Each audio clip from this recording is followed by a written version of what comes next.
Okay, now next जो exercise है हमारा वो इन दो टॉपिक्स पे बेस्ड है। फर्स्ट इज रोल्स थियरम, इसको रोलेस थियरम, रोल्स थियरम ऐसे प्रोनाउंस करना है जैसे कर सकते हो। I am use to Rolle's theorem.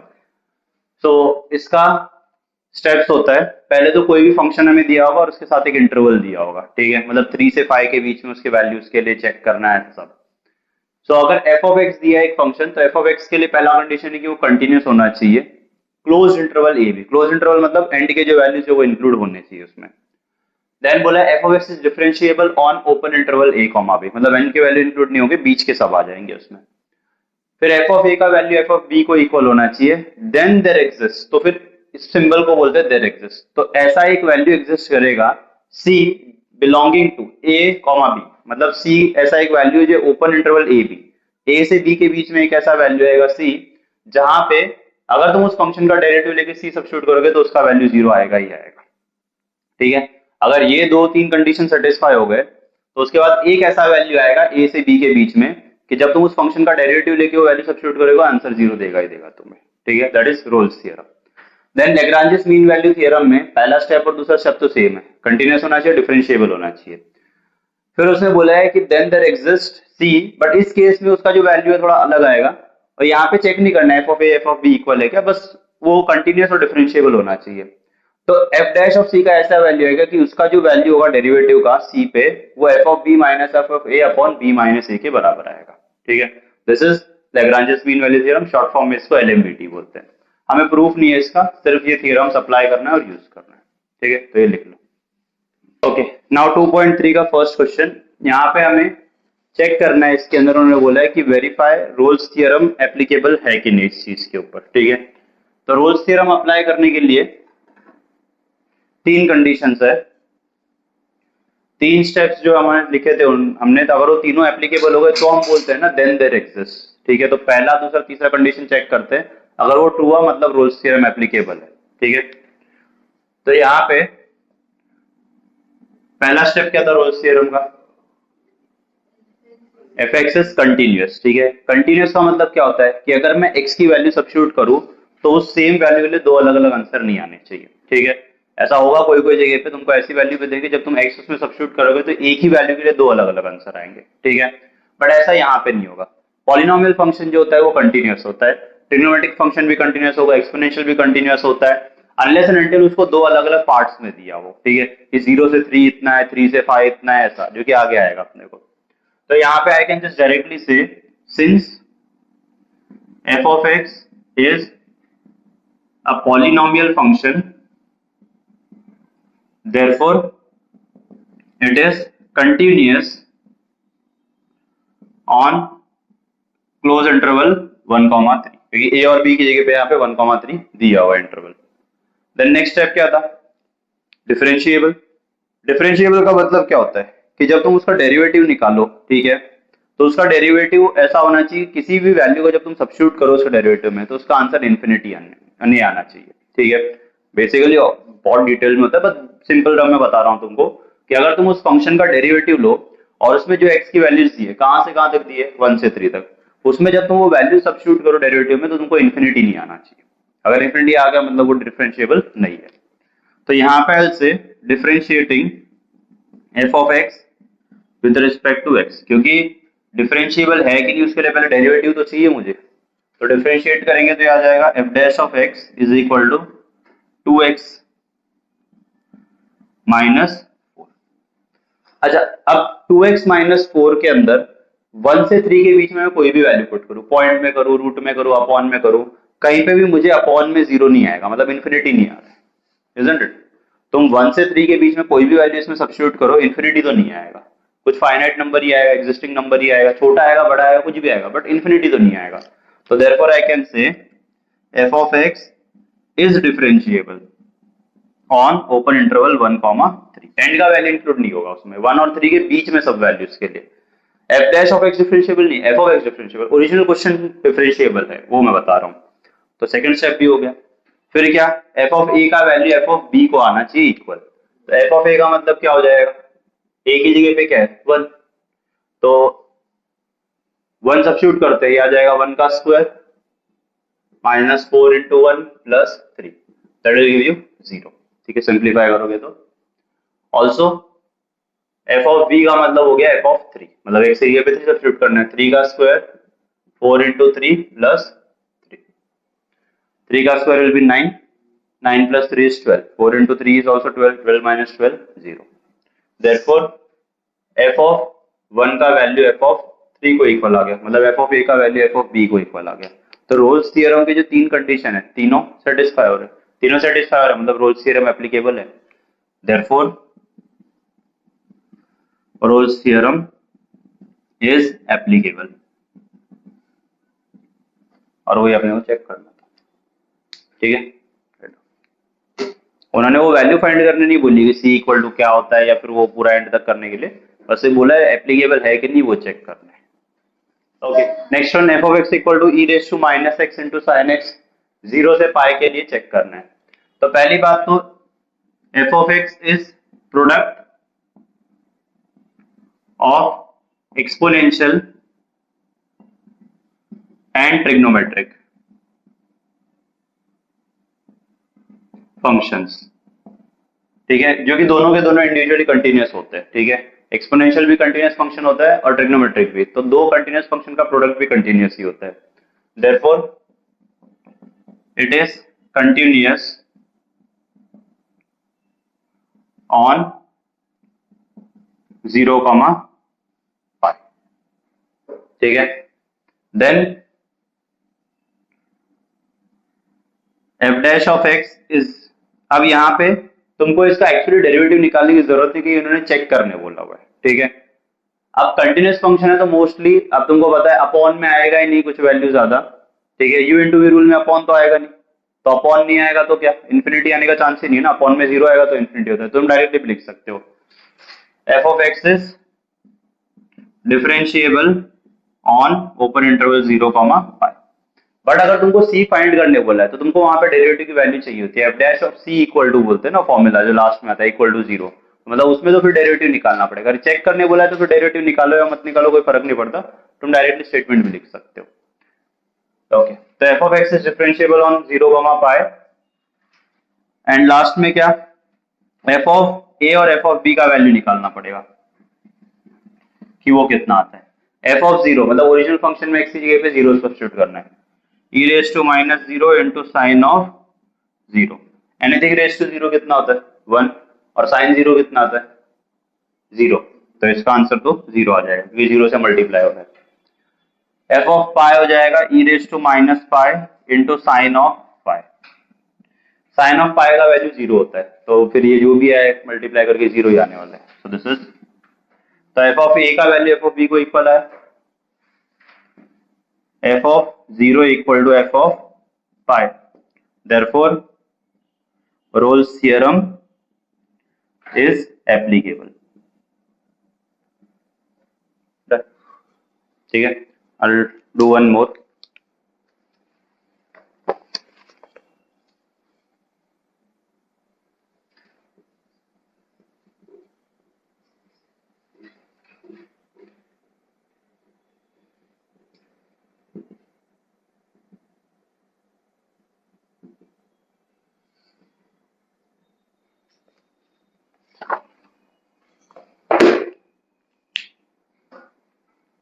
Okay, now fifth one, यहाँ पे बोला है F of x equal to X square, अगर 0 से 2 के बीच में वैल्यू लोगे तो 6 माइनस एक्स, अगर 2 से 6 तक का वैल्यू लोगे तो, ठीक है। तो यहाँ पे प्रॉब्लम सिर्फ एक ही जगह पे आएगी कि मैं अगर 0 से 2 तक कोई भी वैल्यू सब्स्टिट्यूट करूंगा तो ये इन्फिनिटी तो नहीं आएगा, या फिर ऐसा वैल्यू तो नहीं आएगा कि कुछ दो अलग आंसर देगा, बट 2 पे प्रॉब्लम है क्योंकि 2 पे यहाँ पे भी एक वैल्यू आ रहा है, यहाँ पे भी एक वैल्यू आ रहा है, इजंट इट। तो मैं एक्स की जगह पे 2 सब्स्टिट्यूट करो, क्या आएगा पहले वाले में 2 का स्क्वायर दैट इज 4, दूसरे वाले में 2 सब्स्टिट्यूट करो तो 6 minus 2 that will give you 2, मतलब सिर्फ 2 पे ही प्रॉब्लम हो सकता था कि दो अलग अलग आंसर आएगा, क्योंकि 0 से 2 के पहले तक तो सबके लिए यही है, 2 से लेके आगे तक के लिए यही है, बट सिर्फ 2 के लिए दोनों है क्योंकि दोनों में 2 इंक्लूडेड है, ठीक है। अगर ऐसा देता कि यहाँ पे नहीं है तो फिर मैं 2 इधर ही कंसिडर करता, बट यहाँ पे 2 दोनों जगह पे इंक्लूडेड है, तो मतलब 2 में ही आएगा तो प्रॉब्लम आएगा, तो मैंने 2 उसमें भी सब्स्टिट्यूट करके देगा, इसमें भी सब्स्टिट्यूट, आंसर सेम नहीं आ रहा है, मतलब अलग अलग आंसर नहीं आ रहा है, मतलब ये क्या कंटिन्यूअस है। तो आई कैन से f of x is continuous on 0,2। ठीक है, निकालो। तो एफ डैश ऑफ एक्स का पहले वाले के लिए वैल्यू कितना आएगा 2x, 0 से 2 तक, और इसका वैल्यू आ जाएगा -1 2 से 6 तक। ठीक है, तो जब तुम डेरिवेटिव में 2 सब्स्टिट्यूट करोगे तो यहाँ पे 2 × 2 4 हो जाएगा, और यहाँ पे 2 सब्स्टिट्यूट करोगे तो -1 रहेगा। मतलब F dash of 2 equal to 2 × 2 which is 4 for 0 less than x less than equal to 2। ठीक है, इस वाले के लिए। एंड एफ डैश ऑफ 2 का वैल्यू आ जाएगा -1 for 2 less than x less then 6। मतलब 2 वाली वैल्यू के लिए दो अलग अलग आंसर आ रहे हैं, इनफाइनाइट नहीं आ रहे। ठीक है, एग्जिस्ट तो कर रहा है, बट सेम चीज के लिए दो अलग अलग आंसर नहीं आ सकते ना, इजंट इट? अगर मैं वैल्यू सब्स्टिट्यूट कर रहा हूं तो दोनों के लिए सेम आंसर आना चाहिए। कंटिन्यूटी में आ रहा है बट डिफरेंशिएबिलिटी में नहीं आ रहा है। तो यहाँ पे इनफाइनाइट तो नहीं है, नॉन एग्जिस्टेंट तो नहीं है, बट जो वैल्यू हम लोग चेक करेंगे तो जब 2 सब्स्टिट्यूट करेंगे डेरिवेटिव में तो ये कितना आएगा 4, और इसमें जब 2 सब्स्टिट्यूट करेंगे डेरिवेटिव वाली कितना आएगा -1। उसके अलावा किसी प्रॉब्लम नहीं, बट 2 पे प्रॉब्लम है, तो इसके लिए ये डिफरेंशिएबल नहीं है। therefore it is not differentiable on 0,6। therefore Rolle's theorem is not applicable। ठीक है, नाउ सेकंड क्वेश्चन। यहाँ पे बोला है f of x equal to, ये एक फंक्शन है, और बोला है रोल्स थ्योरम के जो सारे हाइपोथेसिस है, मतलब उसके जो कंडीशंस है, अजम्पशंस है, वो सारे एप्लीकेबल है। अगर a का वैल्यू -1 है तो b का वैल्यू कितना आएगा हमें वो फाइंड आउट करना है। ठीक है, तो रोल्स थ्योरम का एक कंडीशन है जहां पे हम बोलते हैं f dash of c is f dash of c equal to 0, ये होता है। ठीक है, और दूसरा हम बोलते हैं f ऑफ a का वैल्यू f ऑफ b को इक्वल है, isn't it? तो मैं यहाँ पे डेरिवेटिव वाला कुछ काम नहीं है, मैं ये यूज कर लेता हूँ, क्योंकि बाकी के दो कंडीशन क्या है, कंटिन्यूअस है, डिफरेंशिएबल, उसमें कुछ सॉल्व करके तो नहीं आने वाला। तो मतलब ये दो कंडीशन में से कोई एक यूज करना है, तो मैं फर्स्ट वाला अप्लाई करके देखता हूँ। तो एफ ऑफ ए का मतलब हो गया कि ए की जगह पे क्या आएगा -1 ना, तो ये आ गया a⁴ a का स्क्वायर -2। अब उसमें a की वैल्यू कितनी दी हुई है -1, तो आ जाएगा f of -1 is equal to -1⁴ -1 का स्क्वायर -2। इवन नंबर अगर होगा तो आंसर 1 ही आता है -1 का, तो आ गया 1 + 1 - 2 दैट विल गिव यू 0। फिर f ऑफ b की अगर वैल्यू निकालो तो मतलब x की जगह पे क्या सब्स्टिट्यूट करना है b, तो आ जाएगा b⁴ + b² -2। अब इसमें b की वैल्यू है नहीं सब्स्टिट्यूट करने को, since it satisfies Rolle's theorem. अगर रोल्स थ्योरम सेटिस्फाई करेगा तो उसकी कंडीशन अप्लाई कर सकते हैं हम कि f ऑफ a का वैल्यू f ऑफ b को इक्वल आएगा या फिर f डैश ऑफ c का वैल्यू 0 आएगा, बट उससे कोई मतलब तो है नहीं अपने होकर के, तो मैं इसको हटा देता हूँ। तो f ऑफ a का जो वैल्यू हो कितना है हमें 0, f ऑफ b कितना है b⁴ + b² -2। इसको उल्टा लिख देते हैं b⁴ + b² -2 इज, अब ये क्वाड्रेटिक नहीं है, फोर्थ पावर में, ऐसा हम लोगों ने लेकिन किया हुआ है पहले सॉल्व, फोर्थ पावर का और फिर स्क्वायर होता है तो उसको स्क्वायर का स्क्वायर लिख सकते हैं, b² का square + b² -2 equal to 0। I say put m equal to b का स्क्वायर, तो आ जाएगा m का स्क्वायर + m -2 इक्वल टू 0। अब इसका क्वाड्रेटिक इक्वेशन के हिसाब से फैक्टर्स निकालना है, -2 का फैक्टर सब्स्टिट्यूट again 1, तो आंसर आएगा 2 और -1, और क्योंकि स्क्वायर के आगे कोई नंबर नहीं है तो डायरेक्टली ब्रैकेट में वही आएगा।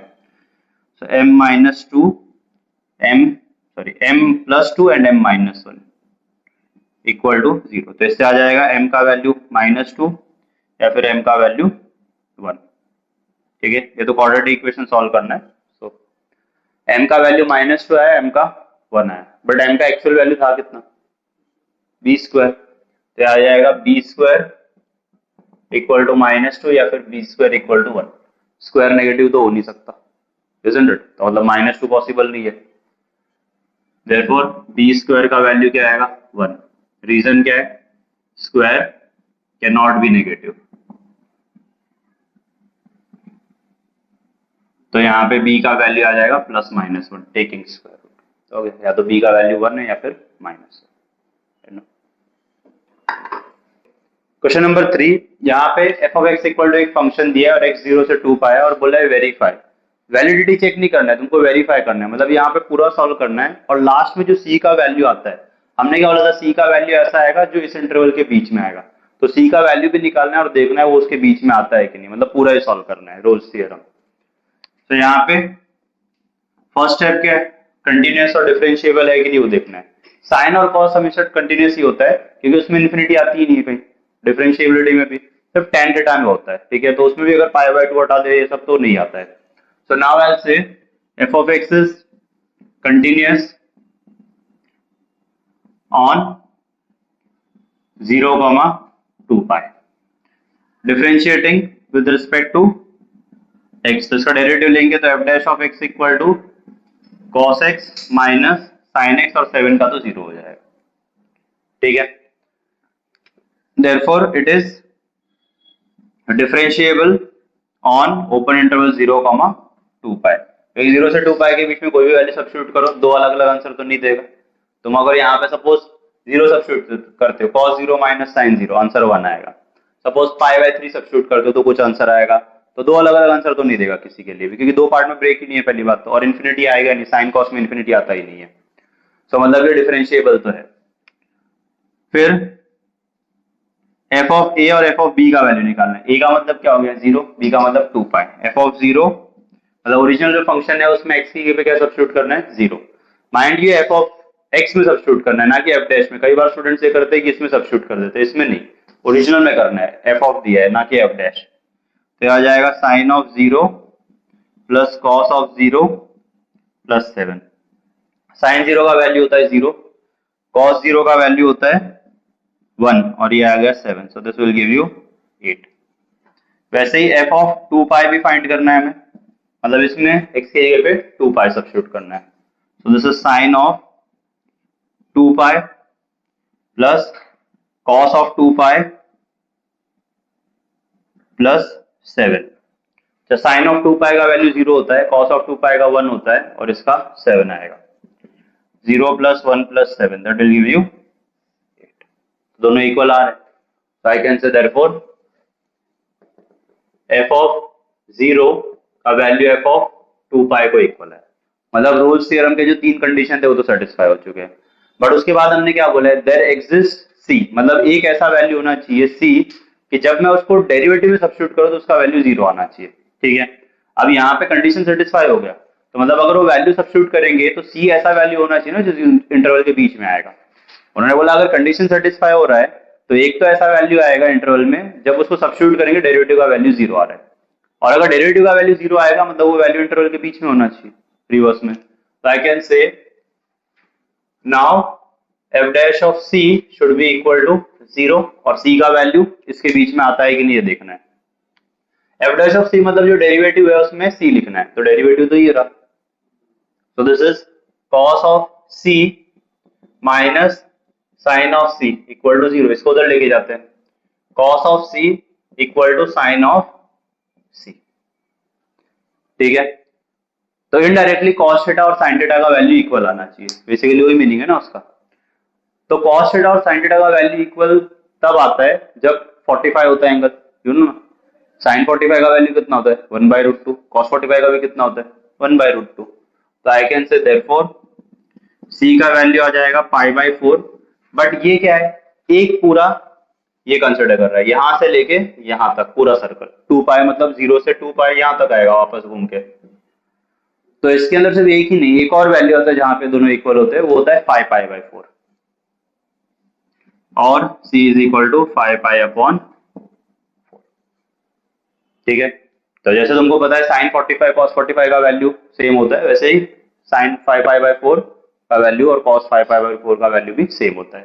बट दोनों के दोनों है तो 0 से 2 पाई के बीच में। 5π/4 का मतलब कितना होगा, डिवाइडेड बाय 4, तो 1 पॉइंट कुछ आएगा ना, मतलब 2 पाई से तो अंदर ही है वो, तो मतलब ये दो वैल्यूज हैं और दोनों के दोनों 0 से 2 पाई के बीच में आ रहे हैं, मतलब एग्जिस्ट करता है। देयर एग्जिस्ट मतलब कम से कम एक तो एग्जिस्ट करता है, एक से ज्यादा भी हो सकता है, बट देयर एग्जिस्ट मतलब एक तो ऐसा आएगा ही आएगा। तो ये हो गया, तो मतलब सारे कंडीशन सेटिस्फाई हो रहे हैं, सी का वैल्यू 0 से 2 पाई के बीच में आ रहा है, सी belongs to open interval 0 2 pi, therefore Rolle's theorem is valid।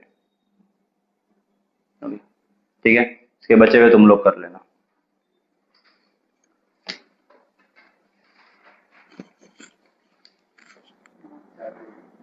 Okay, question number 4, यहाँ पे एक फंक्शन दिया है एंड बोला है इस पे रोल्स थ्योरम होल्ड करता है, मतलब एप्लीकेबल है, एंड इंटरवल दिया है 1 से 3 के लिए।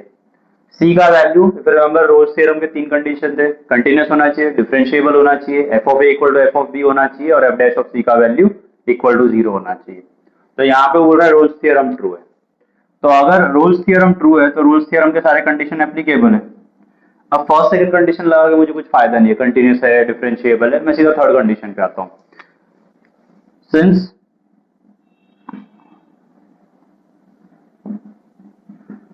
रोल्स थ्योरम इज एप्लीकेबल,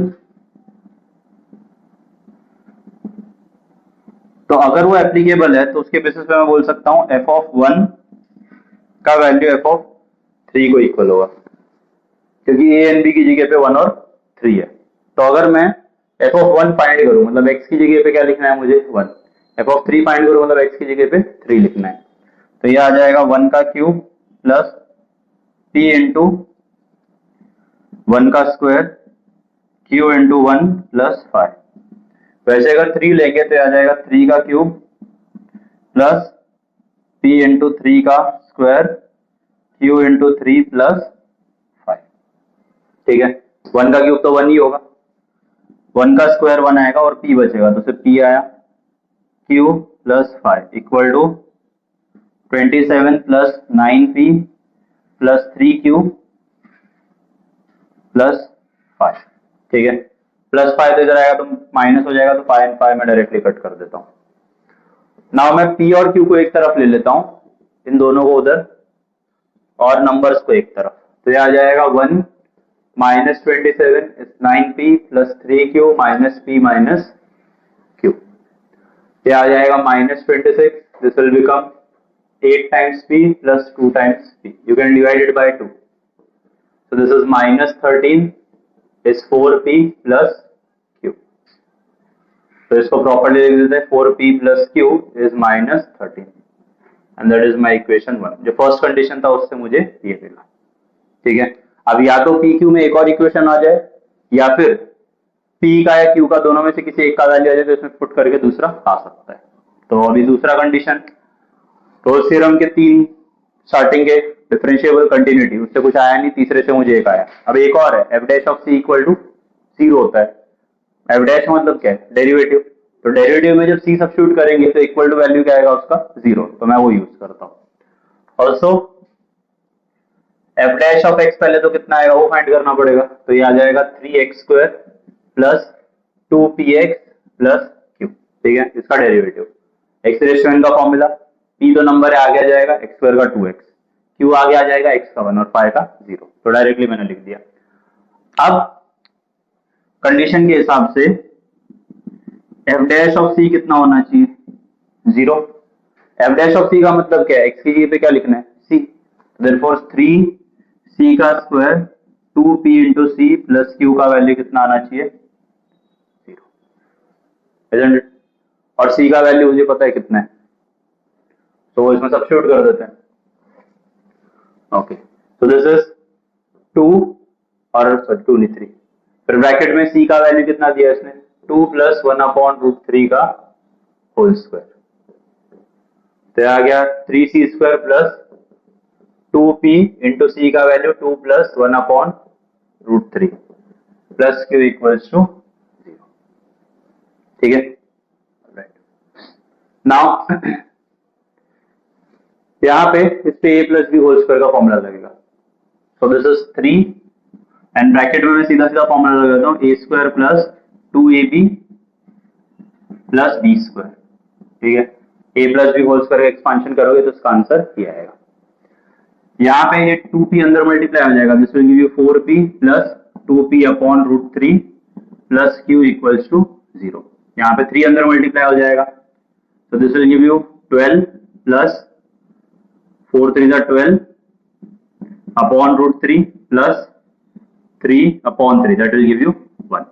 ठीक है, तो सिर्फ अंदर मल्टीप्लाई किया, 3 4 is 12, 3 4 is 12 अपॉन रूट 3 बच गया, 3 1 is 3 और ऊपर नीचे 3 कट हो गया, plus 4p plus 2p upon root 3 plus q equal to 0।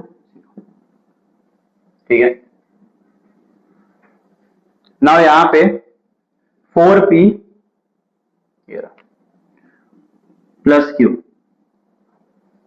4p plus q, इसका वैल्यू कितना है -13, तो मतलब 4p प्लस q की जगह मैं -13 लिख सकता हूँ वहां पे। So instead of getting an entire equation, मुझे 4p plus q का सीधा सीधा वैल्यू सब्स्टिट्यूट करने का चांस मिल रहा था, I just do that। So this is 12 plus 1, इसको तो 13 लिख देता हूँ, ये आ जाएगा 12 अपॉन रूट 3। ठीक है, मैंने 1 और 12 ऐड कर दिया, तो 12 by root 13 as it is है। 4p प्लस q हमारा कितना है -13 और 2p अपॉन रूट 3 अपनी जगह पे एज इट इज। फाइन, जो ब्लू से मैंने अंडरलाइन किया है वो और ये वैल्यू उसकी सब्स्टिट्यूट हो गई, तो वो हट के -13 आ गया, बाकी बचा हुआ एज इट इज है, +13 -13 कट हो गया। तो यहाँ पे दोनों का डिनोमिनेटर सेम है, तो 12 plus 2p upon root 3 equal to कितना आएगा 0। जब डिनोमिनेटर सेम होता है एक साथ लिख सकते हैं, रूट 3 उधर जाएगा मल्टीप्लाई होगा, 0 से कोई भी चीज मल्टीप्लाई हो 0 ही होगा, तो ये मल्टीप्लाई होकर 0 हो गया। You got 12 plus 2p equals 0, तो p का वैल्यू आ जाएगा -6। ठीक है, p आ गया, p का वैल्यू से सब्स्टिट्यूट कर दो, q आ जाएगा, पुट इन इक्वेशन 1। तो जब इक्वेशन 1 में सब्स्टिट्यूट करोगे you will get 4 into -6 plus q equal to -30। 6 4 are 24, तो -24 उधर जाएगा तो +24 हो जाएगा, so you will get q is -13 plus 24, subtract that and you will get 11। ये हमारा q का वैल्यू। ठीक है, अलेक्स नाउ फिफ्थ क्वेश्चन, यहाँ पे f of x एक फंक्शन दिया है और बोला है इसका इंटरवल है 1 से 2x के लिए, और बोला है x log x equal to 2 - x, ये वैल्यू आता है x की किसी भी एक वैल्यू के लिए जो 1 से 2 के बीच में एग्जिस्ट करेगा। ठीक है, तो मतलब मुझे बेसिकली ये प्रूफ करना है इस इंटरवल के लिए। So I'll start with the proof. I'll say f of x is continuous on closed interval 1, 2। अब continuous क्यों है, क्योंकि x - 2 एक पॉलिनोमियल फंक्शन है। ठीक है, और log x कंटिन्यूस होता ही है, क्योंकि log के अंदर ऐसे भी इन्फिनिटी नेगेटिव ये सब आता नहीं है, तो दो कंटिन्यूस फंक्शन का मल्टीप्लिकेशन भी कंटिन्यूस होता है, दैट्स व्हाई आई कैन से कंटिन्यूस हुआ। मोस्ट ऑफ द फंक्शन जो तुम लोग को देंगे वो कंटिन्यूस डिफरेंशिएबल होते ही है, तो तुम लोग को इतना ज्यादा सोचने की जरूरत नहीं है। Also f of x is differentiable on open interval 1, 2। Differentiable मतलब जब इसका डेरिवेटिव निकालोगे, तो तुम जब डेरिवेटिव लोगे तो डेरिवेटिव ऐसा तो नहीं आएगा कि डेरिवेटिव के अंदर कहीं इन्फिनिटी आ रहा है, क्योंकि तुम वैल्यू सब्स्टिट्यूट क्या करोगे 1 से 2 के बीच में। ठीक है, तो एग्जिस्टेंट वैल्यू आएगा, और ऐसा होगा नहीं कि कोई एक वैल्यू के लिए दो अलग अलग आंसर आएंगे। ठीक है, तो यहाँ पे एक्चुअली डेरिवेटिव निकालना था, क्योंकि वो आगे यूज होगा, तो मैं यहाँ पे निकाल देता हूँ। f dash of x is equal to, इसमें u इंटू v रूल लगेगा, क्योंकि ये एक x वाला पार्ट है, ये एक x वाला पार्ट है, सो this is u into derivative of v, मैं सीधा सीधा आंसर लिख रहा हूँ, plus v into derivative of u। ठीक है, इसको सिंप्लीफाई करोगे this will become x - 2 upon x plus log of x, ये मेरा f डैश x हो गया, तो ये डिफरेंशिएबल हुआ।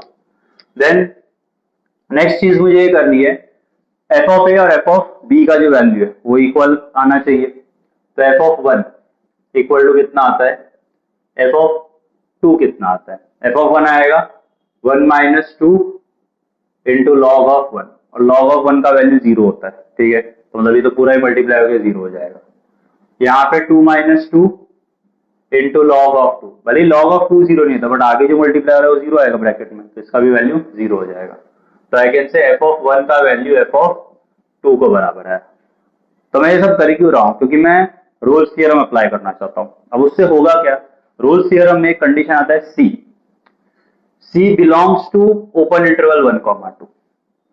ठीक है, एक स्टेटमेंट में पार्ट आता है कि अगर रोल्स थ्योरम ट्रू हो रहा है तो ऐसा एक वैल्यू आएगा सी जो 1 से 2 के बीच में आएगा। तो अपने को भी तो वही चाहिए ना कि कोई ऐसा वैल्यू है जो 1 से 2 के बीच में हो। इसके लिए मैंने रोल्स थ्योरम स्टार्ट किया इसके अंदर, ठीक है। तो रोल्स थ्योरम पहले तो एप्लीकेबल है कि नहीं वो चेक कर रहा हूं मैं। अगर होगा तो फिर बाद में कंडीशन से मुझे 1 से 2 के बीच में कोई तो वैल्यू एग्जिस्ट करेगा जिसके लिए डेरिवेटिव 0 होगा। तो मतलब कुछ तो ऐसा आएगा ना जो 1 से 2 के बीच वाली वैल्यू के लिए कुछ तो देगा। तो इसके लिए मैं वो लॉजिक से आगे बढ़ रहा हूँ। नाउ रोल्स थ्योरम के कंडीशन सेटिस्फाई हो गए, therefore there exists C which belongs to open interval 1, 2 such that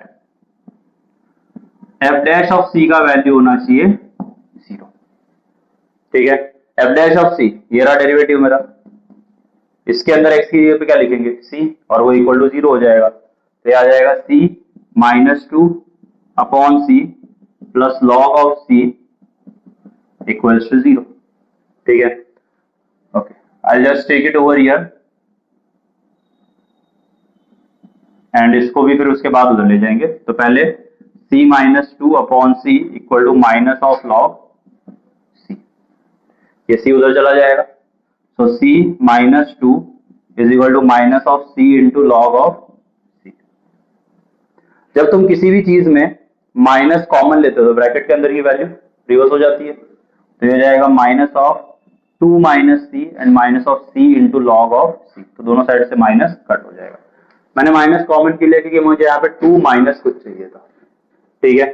तो मुझे वैल्यू आया क्या कि 2 minus C is C times log of C। तुम चाहिए तो इसको उल्टा भी लिख दो, C times log of C का वैल्यू आया 2 माइनस C। अब एक्चुअली C क्या था, एक वैल्यू ना जो 1 से 2 के बीच में आ रहा है। यहाँ पे भी उसने वो बोला था ना कि x log x equal to 2 minus x आएगा फॉर सम वैल्यू 1 से 2 के बीच में, ठीक है। तो log x C, ये C आ गया वहां पे log x की जगह पे। तो C भी तो एक्चुअली वैल्यू 1 से 2 के बीच में है ना, उसको वैल्यू चाहिए था x जो 1 से 2 के बीच में है, मुझे वैल्यू आया C। तो नोटेशन तो कुछ भी हो बट वैल्यू तो 1 से 2 के बीच में ही है ना। तो मतलब वो इसी में फिट बैठ रहा है। उसने वैल्यू x मानी है, मैंने वैल्यू C मानी है। तो देयरफॉर आई कैन से कि अगर वैल्यू x होता तो x log x equal to 2 minus x हो जाता, isn't it? अगर 1 से 2 के बीच में जो वैल्यू आ रही है अगर तुम उसको C से डिनोट करोगे तो ये आ रहा है। अगर तुम उसको C से मत डिनोट करो, तुम उसको x से डिनोट कर लो तो फिर ये आ जाएगा। C की जगह पे क्या हो जाएगा x, और वो हमें प्रूफ करना था। टिक टिक टिक हेंस, ठीक है। एक बार वापस बताता हूँ। क्वेश्चन में उसने बोला है कि एक फंक्शन है f ऑफ x जिसका वैल्यू 1 से 2 के बीच में लाया करता है x के लिए, और मुझे बोला है प्रूव करो कि कोई तो एक वैल्यू आएगी x के 1 से 2 के बीच में जिसके लिए ये ऐसा आएगा, ठीक है। ये दोनों इक्वल होंगे। तो पहली बात तो 1 से 2 के बीच में वैल्यू चाहिए। रोल्स थ्योरम में ऐसा होता है कि कोई तो ऐसी वैल्यू आती है इन बिटवीन जिसके लिए ऐसा होता है, मतलब इन बिटवीन कोई वैल्यू आने का चांस है रोल्स थ्योरम में। तो फॉर दैट उसे लैग्रांजिस मीन वैल्यू थ्योरम में भी है, बट मैंने रोल्स थ्योरम के लिए बेसिस पे लाया, नहीं आता तो मैं लैग्रांजिस से ट्राई करता। एफ ऑफ एक्स कंटीन्यूअस आया, फिर डेरिवेटिव निकाला तो डिफरेंशिएबल भी आ गया, क्योंकि डेरिवेटिव के अंदर तुम कहीं पे भी वैल्यू सब्स्टिट्यूट करो तुमको इन्फिनिटी नहीं आएगा और सेम वैल्यू से दो अलग अलग आंसर नहीं आएंगे, मतलब एग्जिस्टेंट है तो डेरिवेटिव है। फिर एफ ऑफ ए और एफ ऑफ बी का वैल्यू निकाला, वो भी सेम आया, मतलब रोल्स थ्योरम के सारे कंडीशन ट्रू है। अगर सारे कंडीशन ट्रू है तो अकॉर्डिंग टू नेक्स्ट स्टेप कोई तो ऐसा वैल्यू आएगा, कम से कम एक से ज्यादा भी हो सकता है बट एटलीस्ट एक वैल्यू तो ऐसा आएगा जो 1 से 2 के बीच में होगा और जिसका डेरिवेटिव क्या आएगा 0। तो मेरा डेरिवेटिव 0 है तो उसको c मान लिया वैल्यू को, क्योंकि फॉर्मूला में c दिया था उन लोग ने, सब्स्टिट्यूट किया सॉल्व किया तो मुझे ये आ गया। अब ये वैल्यू जो आया वो c आया और मुझे जो प्रूफ करना था वो x चाहिए। अगर मैं 1 से 2 के बीच वाली वैल्यू को c से डिनोट करूंगा तो ये आंसर आएगा, अगर मैं उसको x से डिनोट कर लूंगा तो c की जगह पे x आ जाएगा, तो मैंने x लिख दिया अगर x होता तो वही तो मुझे प्रूफ करना था और आ गया। और वैल्यू 1 से 2 के बीच में है, यहाँ पे लिखा है हमने, तो अगर मैं c की जगह पे x डिनोट करूंगा तो x 1 से 2 के बीच में आ जाएगा, ठीक है।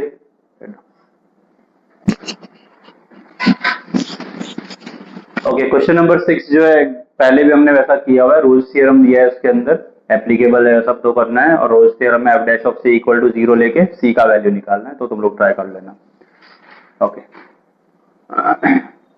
नाउ 7th वन यहाँ पे बोला है वेरीफाई लैग्रांजियस मीन वैल्यू थ्योरम के लिए। अब अगर वो तुमको बोले वैलिड है क्या, तो वैलिड होने के लिए बस वो स्टार्टिंग के 3 कंडीशन चेक करने होते हैं। अगर वेरीफाई करने बोले मतलब c का वैल्यू भी निकाल के देखना है इंटरवल के बीच में आता है क्या। तो यहाँ पे बोला है f ऑफ x का वैल्यू है log x और x का वैल्यू 1 से e के बीच में लेना है। e का एक्चुअली 2.17 वैल्यू आता है कुछ, तो जैसे पाई तुम्हारा नंबर होता है, e भी एक नंबर है, 2 पॉइंट समथिंग उसका वैल्यू होता है। ओके, सो यहाँ पे पहले तो f of x is continuous on closed interval 1 comma, जैसे हमने बोला लॉग फंक्शन कंटिन्यूअस होता ही है, तो लॉग कंटिन्यूअस आएगा ही आएगा।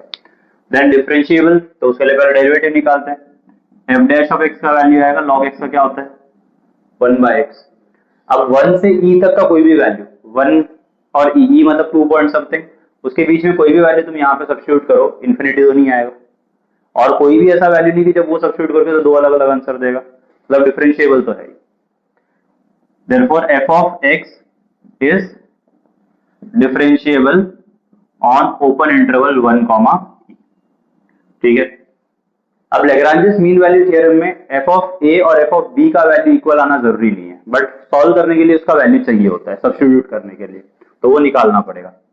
ऑल्सो एफ ऑफ ए का मतलब हो गया एफ ऑफ 1 का वैल्यू जो आएगा वो आएगा लॉग ऑफ 1, और लॉग ऑफ 1 का वैल्यू होता है 0।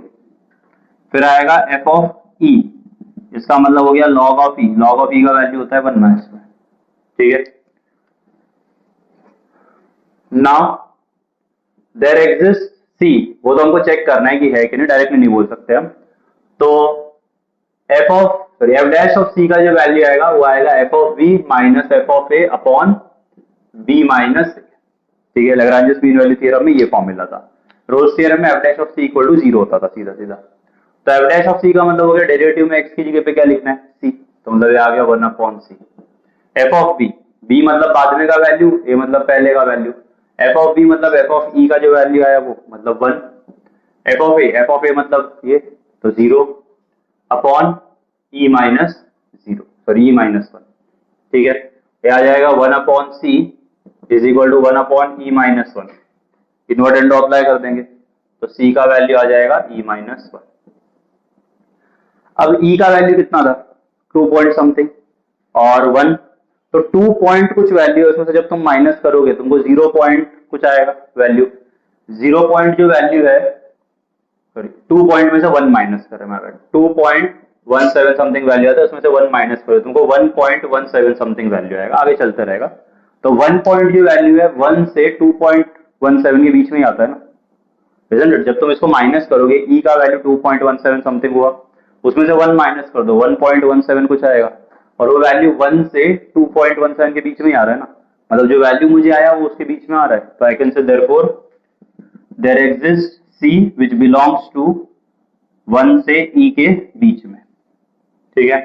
Therefore Lagrange's mean value theorem is valid, तो इसके ऊपर वैलिड एप्लीकेबल हो रहा है, फाइन। तो ऐसे ही 3 और क्वेश्चंस दिए इसके अंदर, वो तुम लोग ट्राई करना। इन द सेकंड वन वहां पे x -1, x -2, x -3 ऐसा कुछ दिया है फंक्शन में।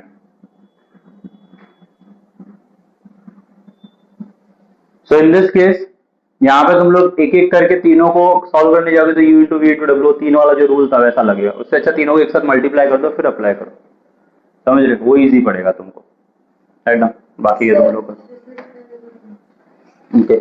सो Lagrange's mean value theorem valid है कि नहीं वो चेक करने बोला है। वैलिड है कि नहीं चेक करने का मतलब क्या होता है कि जो एंड में सी का वैल्यू है वो भी निकालना है कि वो उस इंटरवल में आ रहा है कि नहीं जो दिया है उसके अंदर। तो f of x equal to log x दिया है, तो पहला तो है कि कंटिन्यूअस होना चाहिए, तो कंटिन्यूअस तो है क्योंकि लॉग फंक्शन कंटिन्यूअस होता है। फिर डेरिवेटिव जो है वो भी डिफरेंशिएबल भी होना चाहिए, तो डेरिवेटिव निकाला मैंने 1 बाय एक्स। अब डिफरेंशिएबल कब होगा, एक तो इन्फिनिटी नहीं आए, और अगर आए तो दो अलग अलग वैल्यू नहीं आए कहीं पे, तो दो अलग अलग वैल्यू तो कहीं पे भी नहीं आएगा, तो 1 से 2.17 तक का वैल्यू सब्स्टिट्यूट करो, दो अलग अलग आंसर तो कहीं नहीं देगा तुम्हें। फिर डिफरेंशिएबल भी हो गया। फिर एफ ऑफ ए और एफ ऑफ बी इक्वल नहीं चाहिए, बट सॉल्व करते टाइम तो उसकी वैल्यू चाहिए। तो एफ ऑफ ए का मतलब क्या हो गया फर्स्ट वाला वैल्यू, एफ ऑफ बी का मतलब सेकंड वाला वैल्यू, तो ओरिजिनल फंक्शन में ये वैल्यू सब्स्टिट्यूट करके एफ ऑफ ए और एफ ऑफ बी आ गया। ये रहा formula Lagrange's mean value theorem का, f dash of C equal to F of B minus F of A upon B minus, इसमें वैल्यू सब्स्टिट्यूट किया 1 by c 1 minus c upon e minus 1, 1 by c बचा इधर 1 bye, तो इसको reverse कर दिया तो c is equal to e minus 1। अब ये वैल्यू उस इंटरवल में आ रहा है कि नहीं कैसे पता चलेगा, e का वैल्यू 2.17 हुआ, उसमें से 1 माइनस करोगे तो 1.17 आएगा ना, वो 1 से 2.1 के बीच में आ रहा है वैल्यू, मतलब वैलिड है।